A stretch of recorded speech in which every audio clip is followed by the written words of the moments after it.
Bismillahirrahmanirrahim. Assalamualaikum warahmatullahi wabarakatuh. Innal hamdalillah nahmaduhu wa nasta'inuhu wa nastaghfiruh wa na'udzu billahi min shururi anfusina wa min sayyiati a'malina. May yahdihillahu fala mudilla lahu wa may yudlil fala hadiya lahu. أشهد أن لا إله إلا الله وحده لا شريك له وأشهد أن محمدا عبده ورسوله لا نبي ولا رسول بعده اللهم صل وسلم وبارك وكلم على نبينا محمد وعلى آله وأصحابه ومن تبع الهدى إلى يوم القيامة أما بعد قال الله تعالى في القرآن العزيز أعوذ بالله من الشيطان الرجيم كيف تكفرون بالله وكنتم أمواتا فأحياكم ثم يميتكم ثم يحييكم ثم إليه ترجعون وقال رسول الله صلى الله عليه وسلم في حديثه قل في الدنيا كأنك غريب أو عابر سبيل صدق الله العظيم وصدق رسول الكريم ونحن على ذلك من الشاهدين. Ikhwati wa akhwati fillah, para jamaah sedang salat subuh Masjid Darussalam insyaallah dirahmati Allah Subhanahu wa taala. Yang Rasulullah mengatakan man shallal ghadata fi jama'atin, barang siapa orang-orang yang salat subuh secara berjamaah, thumma qa'ada, selesai salat subuh dia masih tetap duduk di tempat salatnya, yadhkurullah azza wa jalla, senantiasa berzikir kepada Allah azza wa jalla hatta tadlu'a syamsu, sampai terbit matahari, thumma yusalli rak'atain, kemudian nanti salat 2 rakaat, kanat lahu ka'ajri hajjatin tamman hajjatuh, maka baginya kata Rasulullah setara dengan orang yang menunaikan ibadah haji dengan cara yang sempurna. Maka orang yang cerdas itu orang, kata Rasulullah, al-kayyis, orang cerdas kalau versi Nabi, orang yang mandana nafsahu, orang yang senantiasa menahan hawa nafsunya, wa amila lima ba'dal maut, dan beramal sekarang dengan orientasi setelah kematian. Dan alhamdulillah pada pagi hari ini kita awali dengan kita sama-sama bertalabul ilmi, yang semoga dengan ilmu yang kita pelajari Allah permudah langkah kita untuk bisa masuk ke dalam surga Allah Subhanahu wa taala.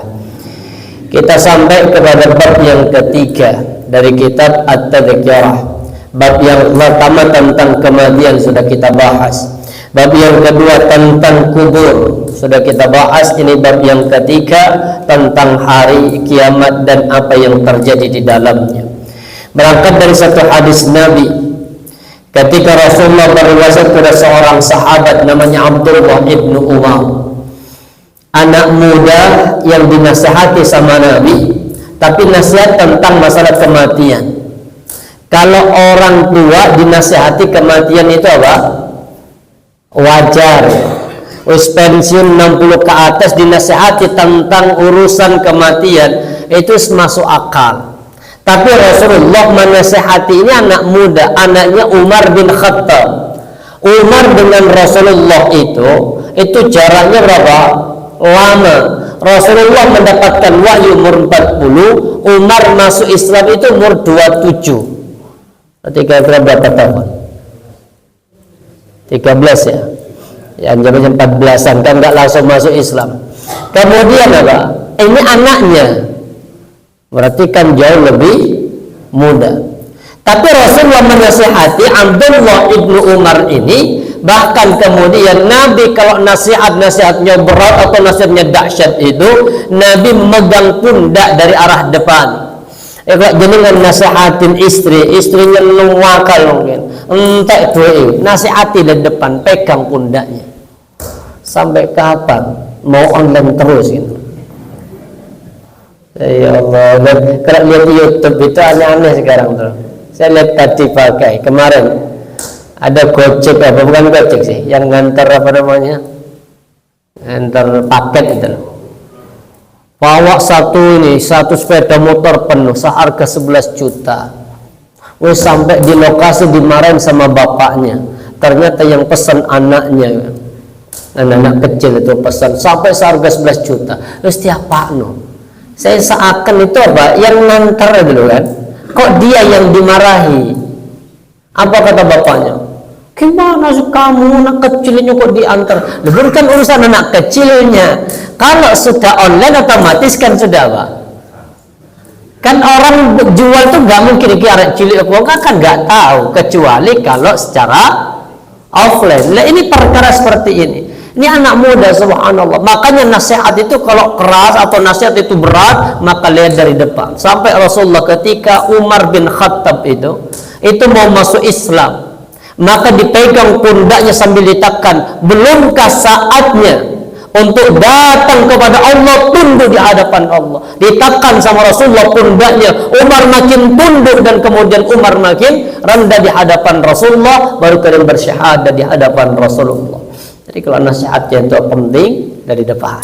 Tapi kalau urusan cinta, Rasulullah mengatakan, jadi kalau urusan cinta, jangan cinta kepada saudara, bukan cinta lawan jenis ya, cinta karena Allah, maka pegang pundak dari belakang. Kalau contoh jadi dengan bersahabat karena Allah, pegang pundaknya. Ya akhi, ana uhibbuka fillah. Aku mencintaimu karena Allah. Dari mana? Belakang, ucapkan, bisikkan dari telinga kanan. Kemudian doakan orang yang menerima itu apa? Semoga Allah mencintaimu karena engkau mencintaiku karena Allah. Dan orang yang saling mencintai karena Allah itu bagian dari 7 kelompok atau 7 golongan yang akan mendapatkan naungan nanti di padang mahsyar. Cuma langsung tahu syaratnya bersahabat karena Allah? Apa syaratnya? Malukah mali, hartamu menjadi hartaku, wa mali maluka, dan hartaku menjadi hakmu juga. Itu kalau bersaudara karena Allah. Makanya langsung aku mencintaimu karena Allah. Ini ATM-ku, ini PIN-nya, kalau butuh silahkan pakai. Itu bersaudara karena Allah. Ini kunci mobilku, ada 2 ini saya bawa. Ini kunci gerbang, kalau nanti mobil mau dibawa silahkan bawa tanpa seizinku, karena engkau adalah bagian dari keluargaku. Itu bersaudara karena Allah. Ada yang begitu? Allah. Makanya ada sahabat itu datang kepada siapa? Ini dalam kitab Minhajul Muslim. Dalam kitab Minhajul Muslim apa? Adab terhadap saudara muslim. Datang seorang sahabat menemui Abu Hurairah. Kemudian mengatakan, ya Abu Hurairah, ij'alni sadiquka, jadikan aku sebagai sahabatmu. Kemudian Abu Hurairah tidak langsung mengiyakan. Beliau hanya mengatakan apa? Maukah aku beritahukan kepadamu syarat bersaudara dalam Islam? Iya, siap. Maka beliau mengatakan apa? Hartamu tidak lebih berhak kau gunakan daripada aku. Artinya hartamu menjadi hartaku, begitu juga hartaku menjadi hartamu. Tapi ada batasan. Istrimu ya istrimu, istriku ya istriku. Ada batasannya itu. Kalau cinta dari belakang, kalau nasihat dari arah depan. Ini kata Abdullah ibnu Umar. Wa akhada, qala akhada Rasulullah sallam bimankibi. Rasulullah itu mengambil kedua pundakku. Faqal, maka Rasulullah berkata, qul, tinggallah atau jadilah fid dunya, di dunia, ka'annaka gharibun, seperti orang asing, au 'abiru sabilin, ataupun seperti orang yang dalam kondisi perjalanan. Bayangkan, anak muda dinasihati kayak begini, masuk apa enggak? Versi kita apa? Ya Rasul, masa depan sih jawab. Apalagi sekarang muncul tagar apa? Pindah aja dulu. Nah, muncul apa? Tagar pindah dari Indonesia ke luar. Apa kata menterinya? Yang pindah keluar itu perlu dipertanyakan nasionalismenya. Di Indonesia tapi bekerja. Jadi tanya, konflik dunia, anak muda itu kan orientasinya masih kehidupan apa? dunia. Lain ini dinasihati tentang apa? Jadilah engkau diberi seperti orang asing awadir sabil, ataupun seperti orang yang dalam kondisi perjalanan. Wa udda nafsaka min ahlil kubur. Kemudian siapkan jasadmu, siapkan tubuhmu untuk menjadi bagian dari ahli kubur. Wah, nak mau jadi nasihat ya. Jadi nanti anak jaringan umur 18 gitu. Nah, persiapkan dirimu untuk masuk ke dalam kubur. Apa kata anaknya sih? Ya cok tiba-tiba ini ya. Padahal mati itu benar. Kenapa? Karena mati itu tidak pernah melihat tentang umur. Mati itu juga sudah Allah takdirkan di antara 4 takdir manusia. Bikadbi rizkihi, ini takdir kita yang tidak bisa dirubah. Bikadbi rizkihi wa ajalihi, ini 2 gandeng. Rizki sama ajal kemana-mana mesti bareng. Makanya Rasulullah mengatakan fa inna nafsan, maka tidaklah mungkin ada seseorang lan tamut yang tidak akan mati hatta tastafi rizqa, sampai jatah rezekinya sempurna. Jadi orang meninggal itu bukan karena apa? Kecelakaan, bukan karena sebab, tapi orang meninggal itu karena jatah rezekinya sudah habis. Makanya kalau minta rezeki jangan minta sengake. Ya Allah, in kana rizki fis sama, ya Allah, kalau rezeki saya nyangkut di langit, ya Allah, fa anzilhu, turunkan ya Allah. Wa in kana ba'idan la si'ata ya Rabb, fa qaribhu, dekatkan. Wa in kana qalilan lam titik ya Allah, fa kathirhu. Padahal kalau rezekinya apa? Diminta semua turun dari langit, habis. Habis apa? Hati. Makanya lebih enak itu apa? Rizki sedikit tapi barokah. Tapi lebih enak lagi banyak barokah. Makanya Rasulullah mendoakan sahabat namanya Anas bin Malik itu minta rizkinya wakil, karena Muslim itu nggak boleh miskin. Makanya Nabi mengatakan apa? Allahumma akthir malahu wa waladahu wa barakan lahu adkhilhul jannah. Jadi kan mendoakan cucu pakai itu. Itu Rasulullah mendoakan sahabat Nabi namanya Anas bin Malik ketika orang tuanya, ibunya namanya Ummu Sulaim itu mewakafkan kepada Rasulullah di umur 10 tahun. Untuk apa? Untuk membantu Rasulullah. Maka Anas bin Malik berada di bawah pendidikan Nabi, maka beliau meriwayatkan hadis nomor 5 kalau enggak, nomor 3 kalau enggak salah, apa? Terbanyak meriwayatkan hadis. Oleh memang dekat dengan Nabi, Pak. Makanya banyak hadis. Rasulullah mendoakan ini, Allahumma aktir malahu, ya Allah, sukihkan dia ya Allah, banyak hartanya, wa waladahu, banyak anaknya ya Allah, wa barakallahu, berikan kehidupan yang barokah, anak banyak, harta banyak, barokah ya Allah, wa adkhilhul jannah, dan masukkan dia nanti ke dalam surga. Itu nanti jangan doakan cucunya begitu. Jangan doakan ya Allah, semoga cucuku tadi PNS ya Allah. PNS kan yang apa? Ini ditahan, Pak. Yang sertifikasi juga apa? Angkatan ini katanya ditahan. Kenapa? Efisiensi anggaran. Lo kok tahu? Kata istri saya, kata Anika Sidiki, sudah dinikmati yang ada. Insyaallah kita pekerjaannya bukan mengejar itu. Kemudian beliau nambahkan, ini tambahannya dari siapa? Abdullah bin Umar. Wa kana Ibnu Umar yaqul idza amsayta fala tantadhiris sabah. Kalau engkau berada di waktu sore, maka jangan menunggu datangnya waktu pagi. Artinya apa? Jangan menunda untuk melakukan kebaikan. Wa idza asbahta, kalau kau berada di waktu pagi, fala tantadhiril masa, jangan kau tunggu datangnya waktu sore. Wa khudh min sihatik, ambil masa sehatmu, limarudika, sebelum datang masa sakitmu, wa min hayatika limautik, dan ambil manfaatkan masa hidupmu sebelum datang masa mati.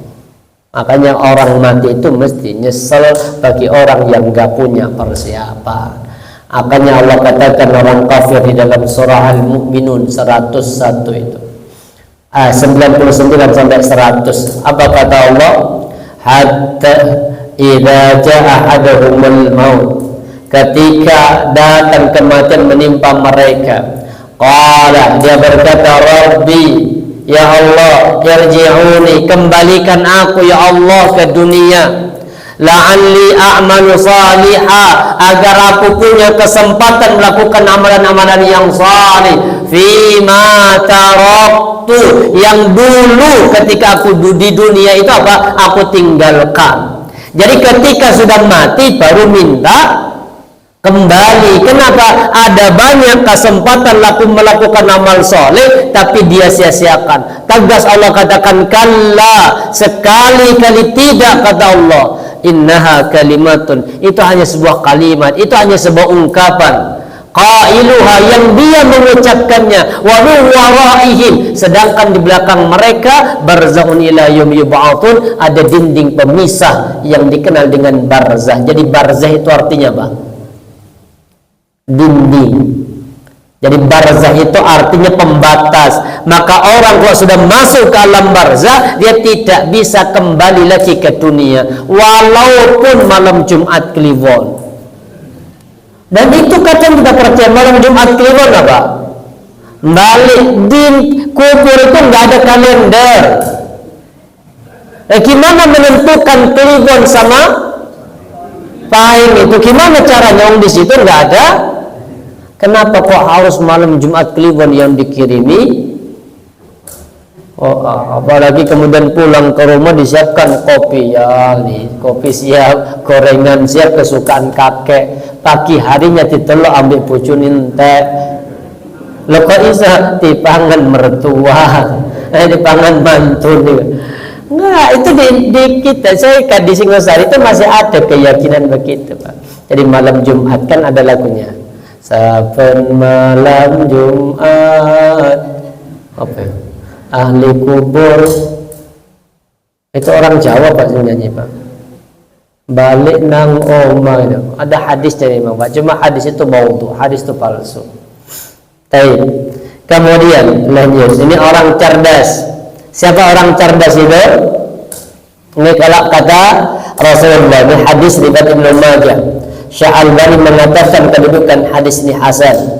Masih sama, ini hadis dari Abdullah bin Umar, an Ibnu Umar, annahu qala. Jadi periwayat hadis terbanyak itu Abu Hurairah. Kemudian yang nomor 2 kalau nggak salah Anas bin Malik. Yang nomor 3 Abdullah ibnu Umar. Yang nomor 4 itu Aisyah. Yang nomor 5 itu Abdullah ibnu Abbas. Ini periwayat hadis yang paling banyak. Salah satunya Abdullah ibnu Umar, anaknya Umar bin Khattab. Quntu ma'a Rasulillah sallallahu alaihi wasallam, karena Abdullah ibnu Umar, aku pernah sedang bersama dengan Rasulullah sallallahu alaihi wasallam. Faja'ahu rajulun minal ansar, kemudian datang seorang laki-laki dari Ansar. Ini peristiwanya di Madinah. Fasallama 'alan nabi, orang Ansar tadi mengucapkan salam kepada Rasulullah. Thumma qala, kemudian orang Ansar tadi berkata, ya Rasulullah, ayyul mu'minina afdal. Pertanyaan pertama, ya Rasul, siapakah orang mukmin yang paling mulia? Maka Rasulullah menjawab, orang mukmin yang paling mulia itu siapa? Ahsanuhul khuluqa, yaitu orang mukmin yang paling bagus akhlaknya.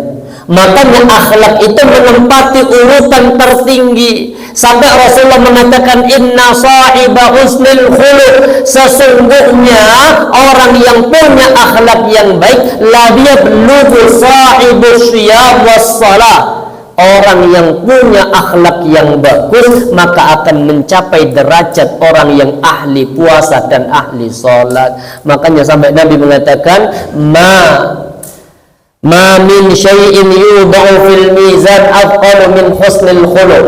Kata Rasulullah, tidak ada perkara yang paling berat ketika nanti ditaruh di timbangan Allah kecuali yang paling memberatkan itu apa? husnul khuluq, akhlak yang baik. Makanya ada seorang perempuan di zaman Nabi, bagus ibadahnya, kuat ibadahnya, tapi ada satu tabiat buruk, akhlaknya buruk. Maka sahabat mengatakan, ya Rasulullah, inna fulana, ada seorang wanita ya Rasul, ini mamang yang jadi contoh, bukan ngarang. Nih ibu-ibu, cuma insya Allah kalau jenengan enggak begitu jauh lah. Ini hadisnya benar. Rasulullah mengatakan, ini sahabat cerita kepada Nabi, ya Rasulullah, inna fulana, ada seorang wanita ya Rasul. Kenapa wanita ini? Taqumul lail, masyhur di kampung itu ya Rasul, perempuan yang ahli ibadah, salat malamnya paling panjang. Wa tasumul nahar, paling kuat puasanya di siang hari. Wa taf'al, paling kuat amal solehnya. Wa tasaddaq, bahkan terkenal dengan orang yang paling dermawan di kampung itu. Perempuan itu enggak harus begitu untuk masuk surga. Simpel perempuan masuk surga.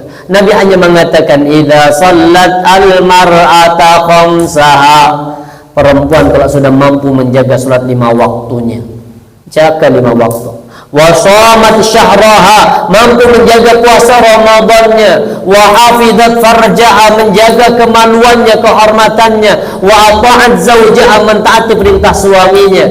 4 saja Bu, jangan 4 saja ini apa? Sudah dibebaskan oleh Allah. Udkhuli al-jannah, kata Nabi, masuklah ke dalam surga wahai wanita, min ayyababil jannati syi'ti, dari pintu mana saja yang Tuhan kehendaki.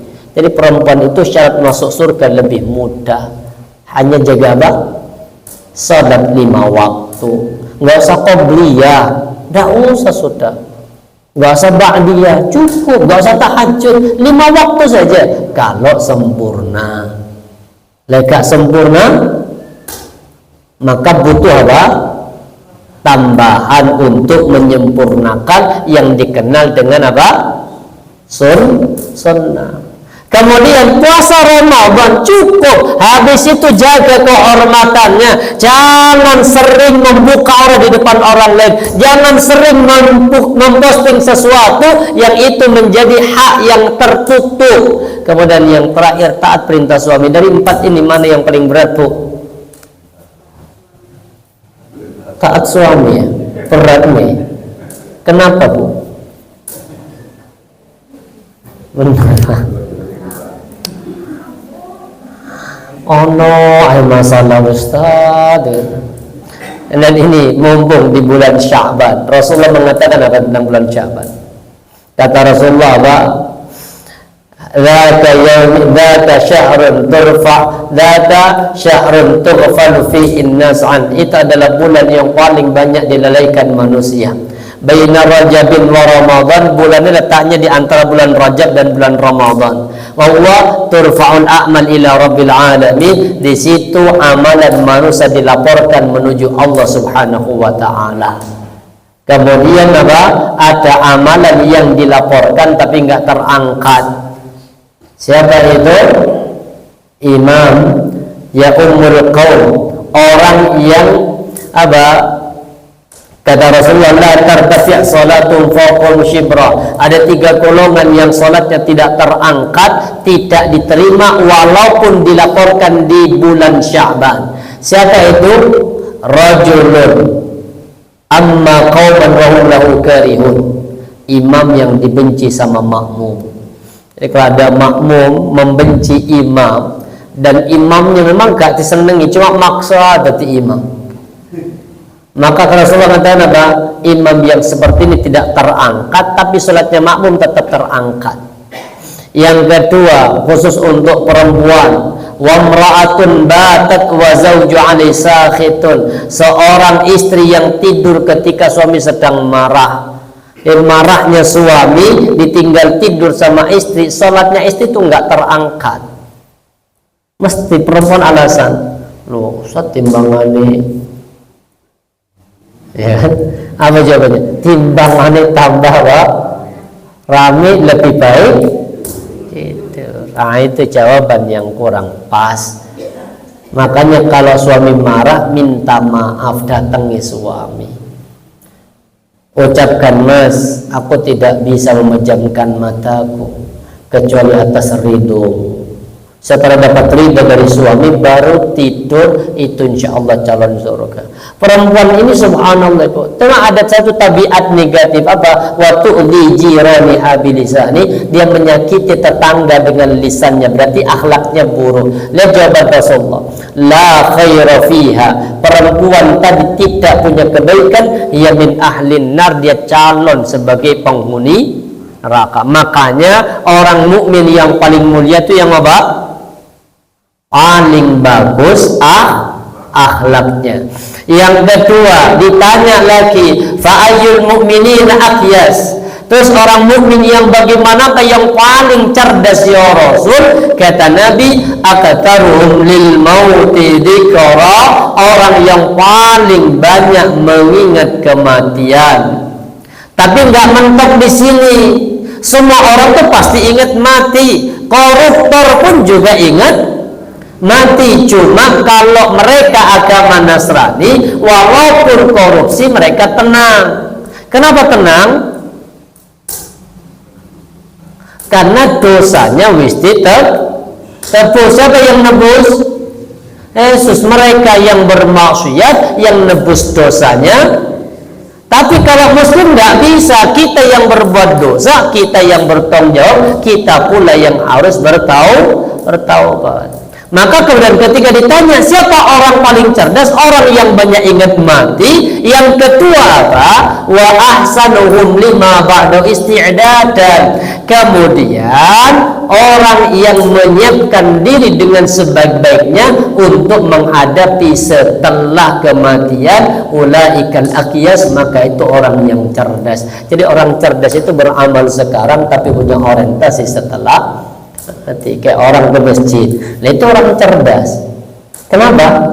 Walaupun sholat di rumah juga tetap sah. Tapi bagi orang beriman, langkah kaki ke masjid itu menghapus dosa. Langkah kaki kemudian ketika pulang dari rumah juga sama. Langkah satunya mengangkat, yang satunya menghapus dosa. Itu orang yang cerdas. Makanya makin jauh rumah dari masjid, itu pahalanya makin besar. Makanya jangan beli rumah yang dekat dengan masjid. Saya salah Pak, saya salah posisi. Cuma saya pas 5 langkah dari rumah itu masjid. Saya dapat pahala sedikit. Wes mulai sering telat nih. Karena orang kalau dekat masjid itu rada enteng. Kenapa? Yes, apa sebelum menit mesti kan nyantai. Makanya orang yang paling bagus tuh yang rumahnya jauh itu mesti gak tahu telat. Jadi yang sering telat itu bukan yang jauh loh, yang dekat. Kenapa? Enteng itu tadi. Sama kayak jenengan kalau lagi umroh, yang sholat di depan ruku atau di depan toko itu siapa? Ya penjaga tokonya kan. Orang lari pengen masuk ke dalam masjid dapat 1000 pahala. Lah ini kakian pahala. Bawa apa? Sejadah, gelar di depan tokonya tutup, sholat di situ. Kenapa? Terlalu dekat dengan masjid, sinyalnya lemah. Karena adzan itu tidak ada speaker yang ke bawah, mesti speakernya yang di bawahnya ini apa? Kelewat. Makanya paling jauh rumah dengan masjid itu paling bagus. Ini kata sahabat Ali bin Abi Thalib. Definisi takwa. Qala Ali bin Abi Thalib. Qala Ali bin Abi Thalib radhiyallahu anhu, at-taqwa huwa, kata sahabat Ali bin Abi Thalib, takwa itu apa? Al-khawfu minal jalil. Takwa itu orang yang punya rasa takut kepada Allah. Yang kedua, rasa takut itu dibuktikan dengan apa? Wal amalu bitanzil. Rasa takut itu dibuktikan dengan amal saleh yang diperintahkan oleh Allah dan dicontohkan oleh Rasul. Jadi rasa takut kepada Allah itu bukan lari, tapi justru rasa takut kepada Allah itu dengan taqarrub. Taqarrub ini dengan apa? Dengan amalan saleh. Yang ketiga, orang bertakwa itu apa? Waridha bil qalil. Orang bertakwa itu punya sifat qanaah, menerima ketentuan Allah walaupun qalil. sedikit. Itu orang bertakwa. Makanya orang bertakwa itu tidak perlu mengejar, tidak perlu ngoyo dalam mengejar dunia hanya sebatas diambil haknya. Kita kadang hak orang lain aja ingin diambil. Kenapa? Karena dia tidak bertakwa, tidak merasa cukup. Dan rata-rata orang korupsi itu bukan orang miskin, Pak. Rata-rata korupsi itu siapa? Kaya. Kenapa orang kaya korupsi? Karena ada kesempatan, punya jabatan. Kenapa orang miskin nggak bisa korupsi? Nggak ada jabatan. Para zaman rahmati Allah, warida bil qalil. Jadi takwa itu apa? Takut kepada Allah. Rasa takut itu dibuktikan dengan amal. Amal yang apa? Tanzil. Tanzil itu artinya nazalah. Tanazzalah itu menunjukkan apa? Orang bertakwa itu disibukkan dengan amalan yang ada contoh. Lain nggak ada contoh nggak akan disibukkan, apalagi apa? Wis gak ada contoh, biayanya mahal, waktunya panjang, itu nggak akan disibukkan dengan itu orang yang bertakwa. Yang ketiga warida wal qana'atu bil qalil. Yang keempat ini orang bertakwa apa? Wal isti'adad, persiapan liyaumir rahil, untuk menghadapi setelah kematian. Jadi orang cerdas, orang bertakwa itu apa? Hidup sekarang tapi orientasi setelah kematian. Kenapa? Ini pertanyaan. Dari mana kita berasal? Terus untuk apa kita diciptakan? Dan selanjutnya setelah diciptakan kita mau pergi kemana? Ini pertanyaan yang harus dijawab. Makanya Allah katakan dengan contoh saja, ketika kita orang laki apa? Wukuf di Arafah. Yang laki-laki dengan pakaian ihramnya, dua kain halal yang tidak berjahit, itu simbol apa? Simbol kain kafan. Kemudian berada di Arafah, itu simbol apa Arafah? Padang mahsyar, antri satu-satu kumpul di situ, minal awwalin wal akhir, mulai dari zaman pertama, generasi pertama zaman Nabi Adam, wal akhirin, dan generasi terakhir zaman Nabi Muhammad, kumpul fi sa'idin wahidin, di atas tanah yang sama. Fatash'awu syamsu, kemudian matahari didekatkan menjadikan mereka berkeringat. Fatash'awu syamsu, terbakar tubuh mereka. Fayaquluna fil iraqati a'malihim, kemudian orang nanti di padang mahsyar itu berkeringat sesuai dengan kadar amal perbuatan mereka. Maka Allah jawab, dari mana kita berasal, untuk apa kita diciptakan, dan tidak pergi kemana nih. Kaifa takfuruna billahi wa kuntum, dulu kita amwat. Kapan kita amwat? Kapan kita mati? Ini kan dulu, kalian dulu berada di dalam kematian sebelum kita hidup. Mati itu di mana maksudnya di sini? Di saat Allah belum menciptakan tubuh kita, tapi ruh sudah ada di alam ruh. Itu posisi kita masih mati. Habis itu fa'ahyakum, di Allah menghidupkan kalian. Apakah setelah hidup kemudian selesai?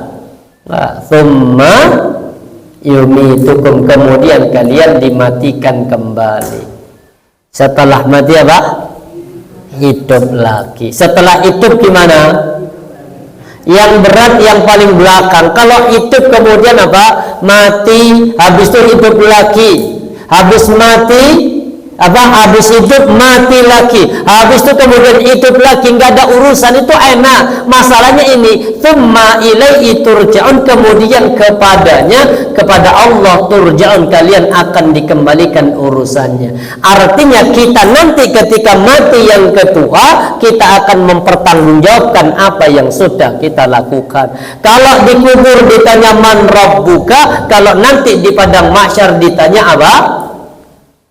Apa pertanyaan di padang mahsyar? La tazulu qadama 'abdin, tidak bergeser kaki seorang hamba, hatta yus'ala an arba', sampai nanti ditanya 4 hal di padang mahsyar. Kalau di padang mahsyar itu nggak butuh jawaban. Butuh apa? Butuh pembuktian. Kalau dikubur butuh jawaban, hanya man rabbuka. Hanya dijawab apa? Rabbi Allah. Wa man nabiyyuka? Wa ma dinuka? Hafal semua jawabannya? Ini pertanyaan yang keempat yang jarang dikupas. Apa? Wa ma ilmuka? Apa ilmumu? Dari mana engkau mengetahui 3 pertanyaan tadi? Apa jawabannya ringan? Loh, mirip pengajian malaikat. Enggak. Apa perintahnya? Jawabannya apa? Qara'tul Qur'an. Aku membaca Al-Qur'an wahai malaikat. Fa'amantu, aku beriman dengan seluruh isi Al-Quran. Wasaddaqtu, dan aku membenarkan seluruh isi Al-Quran. Selesai urusan kubur, maka Allah ganti kuburannya menjadi luas sejauh pandangan mata. Allah ambilkan kasur dari surga, Allah ganti kain kafannya dengan kain dari surga. Dibukain pintu menuju ke dalam surga, sampai harum dan dinginnya surga tembus ke dalam kubur. Mari ngono didatangkan teman yang wajahnya baik. Itu siapa? Amal. Habis itu doanya begini, Rabbi aqimis sa'a ya Allah, segerakan hari kiamat ya Allah. Mas, apa jalur hari kiamat, Mas? Kira-kira jenengan kalau tanya, ya Rob, segerakan hari kiamat ya Rob, pengen apa? Enggak pengen. Kenapa pengen segera hari kiamat? Aku gak kuat ya Rob, dipanggil kami bidadari, dikoling terus ya. Enggak, tetap orang beriman itu masih doanya begini, Rabbi aqimis sa'a ya Allah, segerakan hari kiamat ya Allah. Kenapa? La'alli arji'u ila ahli, agar aku segera kumpul lagi dengan keluargaku. Karena ketika mati itu nggak sekumpul. Maka apa? Pengen segera kumpul ya Rabb, hatta arji'u ila ahli, aku kepengen kembali bersama dengan keluargaku, wa mali, dan kembali berkumpul dengan harta yang aku sedekahkan di jalan Allah. Itu doanya orang beriman ketika selesai mintas di kubur. Tapi ketika pindah ke padang mahsyar, pertanyaannya 4. Apa pertanyaan pertama? An umrihi, tentang umur. Fima afna, umurmu dipakai apa? Makanya pensiunan itu akan dihisab. Makanya jadi jangan pensiun. Nah, pensiunan itu akan diminta pertanggungjawaban. Jangan pensiun. Ya, artinya jangan pensiun berbuat baik. Yang kedua apa ditanya? Selain umur, ilmu. Habis ilmu apa? Harta. Kalau harta 2, dari dan untuk. Yang terakhir apa? Jasad, tubuh. Tubuh mau dipakai untuk apa? Saya posting ya orang di media sosial. Tubuh itu akan ditanya. Kemudian ini perjalanan panjang kita. Ini alam dunia, alam kubur sudah kita bahas. Ini akan kita bahas tentang apa? Alam kehancuran alam semesta. Ini yang disebut dengan as-sa'ah. Apa as-sa'ah itu? Hari kehancuran.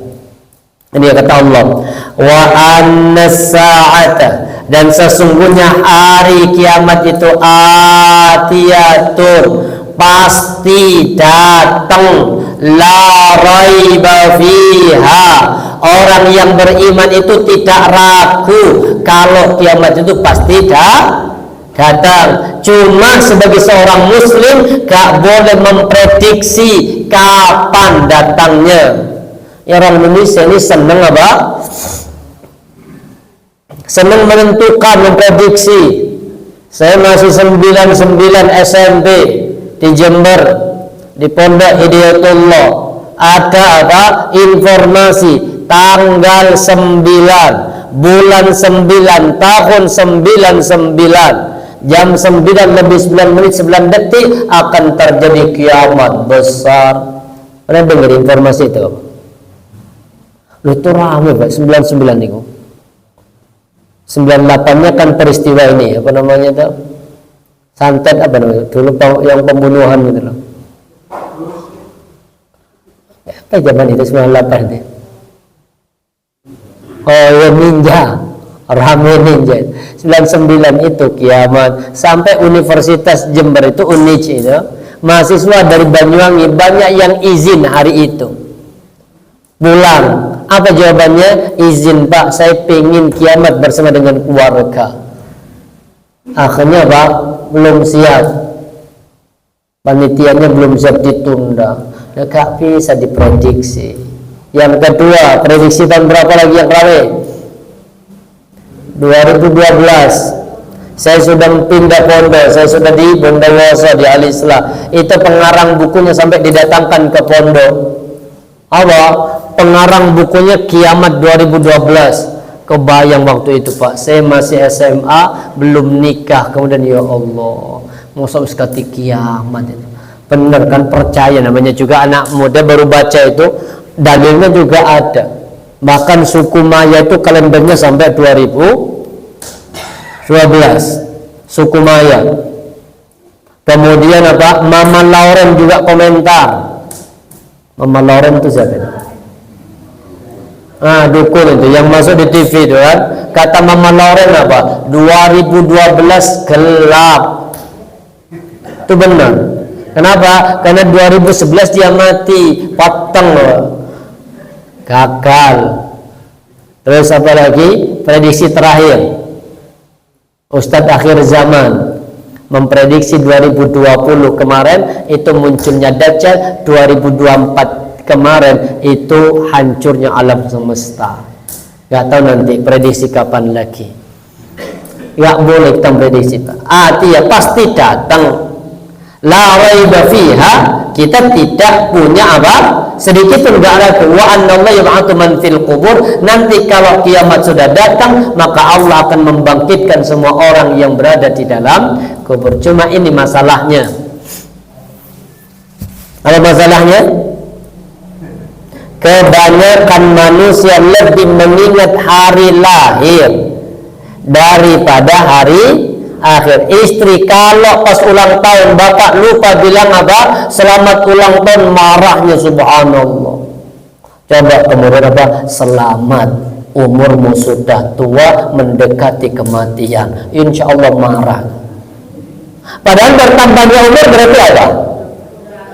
Berkurang kesempatan untuk hidup. Berarti selamat atas berkurangnya umur. Ayo sih, kok tungan aku mati? Ya enggak ditungakno. Kalau mati ya mau ganti baru gitu kan. Cuma enggak. Cuma kadang orang apa yang disibukkan tentang persiapan ulang tahun, hari lahir, padahal hari akhir kadang kurang disiapkan. Apalagi subhanallah, itu kadang ulang tahun itu rotok gak bener sih Pak. Kenapa? Perbuatan sia-sia. Apa buktinya? Nyalain lilin. Lalu ngerti katitipate ini ngapain di? Apalagi kemudian sudah umur 60, lilinnya ada 60, nyalain aja wangil, habis itu setelah nyala diapain? Kalau tahu mau dicup ngapain? Sama kayak orang merokok itu. Orang merokok juga sama. Apa? Disedot. Nah, disedot harus kan diapain? Itulah. Sama dengan beli es lah, beli es apa namanya? Mungkin es apa yang mana lah, paling gampang kelapa muda. Disedot habis itu sedot apa kata orang? Itu mahal disedot di harusnya rokok itu cegak gendong jabain. Makanya kenapa Muhammad itu mengharamkan rokok? Karena itu tadi ada unsur kesia-siaan. Yang kedua apa? Ada amanah Allah yang kemudian dirusak. Makanya saya senang ngisi mesti kajian di Muhammad itu nggak ada yang merokok. Benar. Kajian-kajian di Muhammad di Masjid Muhammad itu nggak ada yang merokok. Merokoknya setelah. Hai para jamaah rahmatullah. Padahal juga nggak boleh bermakmum kepada imam yang merokok, itu nggak boleh, itu nggak sah. Iya, bermakmum kepada imam yang merokok itu nggak sah. Iya. Allah. Itu tidak sah itu. Baru kalau ngerokoknya setelah salat itu beda lagi. Baik. Jadi kebanyakan orang itu hanya mengingat apa? Hari lahir daripada hari akhir. Baik. Kalau kata Pak Jono apa? Enggak boleh kita bermakmum kepada imam yang pakai sarung. Itu enggak boleh. Imam pakai sarung itu enggak boleh. Jadi takbir Allah bersarung turun dipasang, mari takbir bertiga. Itu enggak boleh benar. Ono di grup itu. Apalagi khutbah Jumat dilarang di atas mimbar. Ya penting kan di atas. Oh sono. Baik, pada zaman rahmat Allah ini hadis riwayat Imam Ahmad. Ini tentang apa? Prediksi perjalanan hidup umat Nabi Muhammad dari 5 fase. Taqulun nubuwata fikum masya Allah. Akan terjadi satu fase namanya fase nubuah. Berlangsung fase nubuah fikum menimpa pada diri kalian masya Allah sesuai dengan apa yang Allah kehendaki antakuna untuk terjadi. Artinya fase pertama itu fase nubuah dan lamanya sesuai dengan Allah kehendaki. Berapa fase kenabian, berapa lama? 23 tahun. Ini fase pertama. Tsumma yarfa'ullah idza syaa yarfa'. Kemudian Allah mengangkat fase ini ketika Allah berkehendak untuk mengangkatnya. Fase pertama berakhir ketika Rasulullah wafat, tepatnya pada hari Senin 12 Rabiul Awal tahun yang ke-11 Hijriah. Kemudian tsumma taqulu khilafatan ala manhajin nubuwah. Kemudian fase yang kedua yaitu fase khulafaur rasyidin atas berpatokan kepada manhaj kenabian. Jadi khulafaur rasyidin dulu itu apa? Masih berpegang teguh dengan Al-Qur'an dan Sunnah. Habis apa? Fatakunu masya Allah, maka terjadi fase itu sesuai dengan apa yang Allah kehendaki. Tsumma yarfa'allahu idza syaa yarfa'aha. Kemudian diangkat oleh Allah fase itu ketika Allah berkehendak untuk mengangkatnya. Fase yang kedua khulafaur rasyidin berakhir. Setelah kurang lebih 30 tahun sejak zaman Khalifah Abu Bakar 2 tahun 3 bulan, Umar bin Khattab 10 tahun, Utsman bin Affan 12 tahun, dan Ali bin Abi Thalib kurang lebih 5 tahun. Jadi 30 tahun kurang lebih berkuasanya apa? Khulafaur Rasyidin. Selesai fase itu, tsumma takunu mulkan 'adha, muncul fase yang ketiga. Apa fase yang ketiga? Berkuasanya raja-raja yang diktator. Nih, udah masyhur ya. Kok enggak bunyi ya? Mati nggih. Ah ya. Ini masih sampai di apa? Fase umat Nabi Muhammad. Insyaallah kita lanjutkan setelah Ramadan, setelah halal bihalal insyaallah. Subhanakallah bihamdika asyhadu an la ilaha illa anta astaghfiruka wa atubu ilaik. Assalamualaikum warahmatullahi wabarakatuh.